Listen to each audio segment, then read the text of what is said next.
തിരഞ്ഞെടുപ്പിനെ നെഞ്ചുവിരിച്ച് നേരിടുമെന്ന് പറയുന്ന CPM സ്വന്തം വിമത സ്ഥാനാർത്ഥിയെ, തന്റെ പാർട്ടിയിൽ ഉണ്ടായിരുന്ന സ്ഥാനാർത്ഥിയെ തട്ടിക്കളയും, ഈ പത്രിക പിൻവലിച്ചില്ലെങ്കിൽ തട്ടിക്കളയുമെന്ന് ഭീഷണിപ്പെടുത്തിയ ഒരു സംഭവം അട്ടപ്പാടിയിൽ നിന്നാണ് റിപ്പോർട്ട് ചെയ്യപ്പെട്ടിരിക്കുന്നത്.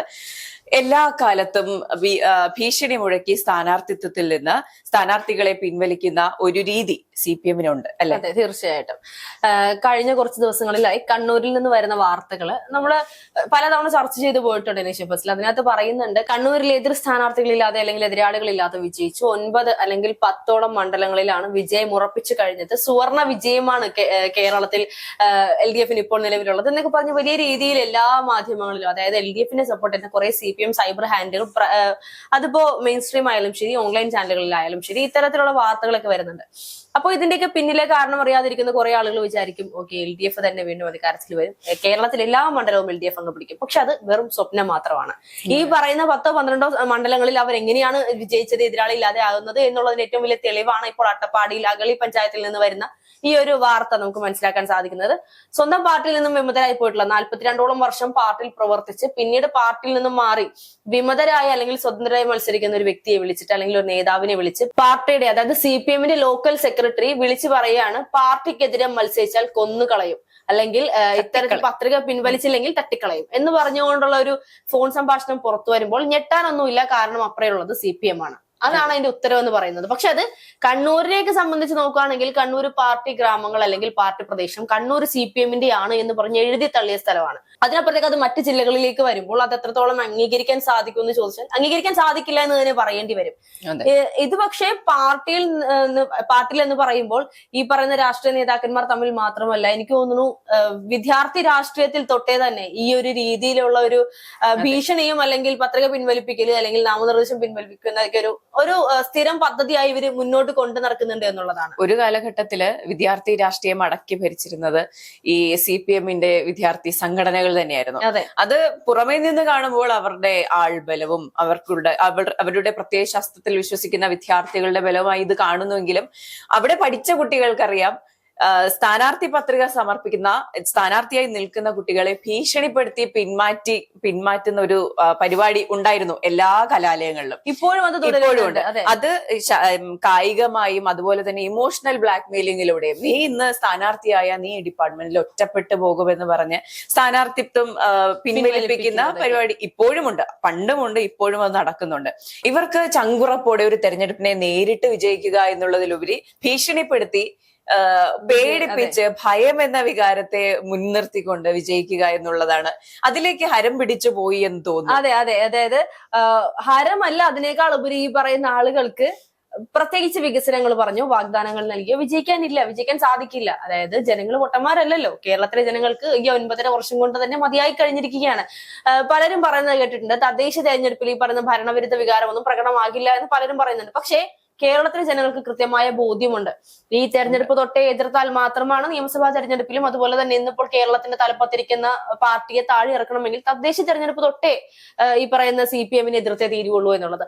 ഇപ്പോ സ്ഥാനാർത്ഥിത്വം കൊണ്ടുവരുമ്പോൾ അല്ലെങ്കിൽ നാമനിർദ്ദേശ പത്രിക സമർപ്പിക്കുമ്പോൾ തന്നെ നിങ്ങൾ പാർട്ടിക്കെതിരെ മത്സരിക്കരുത് എന്ന് പറഞ്ഞുകൊണ്ട് ഭീഷണിപ്പെടുത്തുന്ന ഇതേ ആളുകൾ തന്നെ പാർട്ടിക്ക് വോട്ട് ചെയ്തില്ലെങ്കിൽ ജീവിക്കാൻ അനുവദിക്കില്ല എന്ന് പറഞ്ഞുകൊണ്ട് മുന്നോട്ട് വരുമെന്നുള്ളതിൽ സംശയമൊന്നും തന്നെയില്ല. പലയിടങ്ങളിലും പുറത്തു വരുന്ന വാർത്തകളും പുറത്തു വരാത്ത വാർത്തകളിലും ഇത്തരത്തിൽ പാർട്ടിക്ക് വേണ്ടി വോട്ട് ചെയ്യണമെന്ന് ഭീഷണിയുടെ സ്വരത്തിലൊക്കെ വോട്ട് ചോദിക്കുന്നതൊക്കെ നമ്മൾ കണ്ടിട്ടുണ്ട്. അതിനപ്പുറത്തേക്ക് പണം കൊടുത്ത് വോട്ട് വാങ്ങിക്കുന്നു.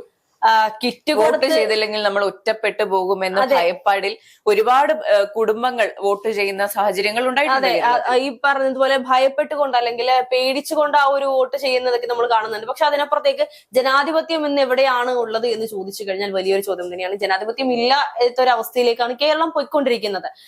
ആദ്യമൊക്കെ അല്ലെങ്കിൽ വാർത്തകൾ പുറത്തു വന്നപ്പോൾ പല CPM-നെ സ്വീകരിച്ചുകൊണ്ട് തലപ്പത്ത് വെച്ചുകൊണ്ട് നടക്കുന്ന കുറെ മാധ്യമങ്ങൾ, ഓൺലൈൻ മാധ്യമങ്ങളായിക്കോട്ടെ, അത് ഇവരൊക്കെ പറയുന്നുണ്ട് LDF-ന് ഇനിയൊരു ഭയപ്പാടില്ല, തിരിച്ചു വന്നിരിക്കും, അല്ലെങ്കിൽ ഇപ്പോൾ ഉള്ളതിൽ നിന്നും ഒരു പടി മുകളിലേക്ക് കയറുകയല്ലാതെ ഒരു പടി പോലും താഴേക്ക് ഇറങ്ങില്ല എന്ന് പറഞ്ഞുകൊണ്ട് വലിയ രീതിയിൽ കഴിഞ്ഞ ദിവസം ഒരു വാർത്ത ഞാൻ കണ്ടിരുന്നു. മലപ്പട്ടണത്ത് രാഹുൽ മാങ്കൂട്ടത്തിൽ വലിയ രീതിയിലുള്ള പ്രതിഷേധവുമായി രംഗത്ത് വരികയും അതിന് പിന്നാലെ തന്നെ രാഹുലിനെതിരെ മാസ് മറുപടിയുമായി മലപ്പട്ടണത്തുള്ള നിവാസികൾ എന്ന് പറഞ്ഞുകൊണ്ടുള്ള ഒരു ഫേസ്ബുക്ക് പോസ്റ്റ് ഞാൻ കണ്ടിരുന്നു. അതിനപ്പുറത്ത് അതിനപ്പുറത്തേക്ക് രാഹുൽ ആ സമയത്ത് ചോദിക്കുന്ന ചോദ്യമുണ്ട്, ആരാണ് കണ്ണൂരിനെ പാർട്ടി അല്ലെങ്കിൽ കണ്ണൂരിലുള്ള ഗ്രാമങ്ങളെ പാർട്ടി ഗ്രാമങ്ങൾ എന്ന് പറഞ്ഞ് മാറ്റി നിർത്തിയിരിക്കുന്നത്? അങ്ങനെയൊന്നില്ല. ഇപ്പോൾ കണ്ണൂർ എന്ന് പറയുന്നത് CPM-ന്റെ ജില്ല എന്നതിനേക്കാൾ ഉപരി ഇപ്പോൾ അവിടെ ഏറ്റവും കൂടുതൽ ഭരിക്കുന്നത് കോൺഗ്രസ് ആണ്. ഇനി കണ്ണൂർ പൂർണ്ണമായും കോൺഗ്രസ് എടുത്തിരിക്കും എന്നുള്ള ഒരു രീതിയിൽ കണ്ണൂരിൽ എതിരില്ലാതെ വിജയിച്ചു. എനിക്ക് തോന്നുന്നു 4 or 6 പേരാണ് CPM-ൽ നിന്ന് എതിരില്ലാതെ വിജയിച്ചു സീറ്റുകൾ എന്ന് പറയുന്നത്. ഇത് ശരിക്കും പറഞ്ഞാൽ അവരുടെ പരാജയമാണ്. കാരണം 5 വർഷം മുൻപ് അത് 15 ആയിരുന്നു. എതിരില്ലാതെ 15 പേര് വിജയിച്ചെടുത്ത് അത് കുറയുകയാണ് ചെയ്തത്. അവിടെ CPM-ന്റെ തോൽവിയാണ് ശരിക്കും പറഞ്ഞാൽ സൈബർ ഹാൻഡിലുകൾ ആഘോഷിച്ചുകൊണ്ടിരിക്കുന്നത്. അതിനപ്പുറത്തേക്ക് CPM-നെതിരെ വാർത്തകൾ കൊടുക്കാൻ ഭയമായിരുന്നു ഇതുവരെയുള്ള മാധ്യമങ്ങൾക്ക്. പക്ഷെ ഇപ്പോൾ CPM-നെതിരെ വാർത്ത കൊടുക്കാൻ മാധ്യമങ്ങൾക്ക് ഭയമില്ല. അതിനപ്പുറത്തേക്ക് CPM-നെതിരെ സംസാരിക്കാൻ അല്ലെങ്കിൽ പരാതിയുമായി മുന്നോട്ട് വരാൻ മറ്റു പാർട്ടിയിലെ സ്ഥാനാർത്ഥികൾക്ക് ഭയമില്ല.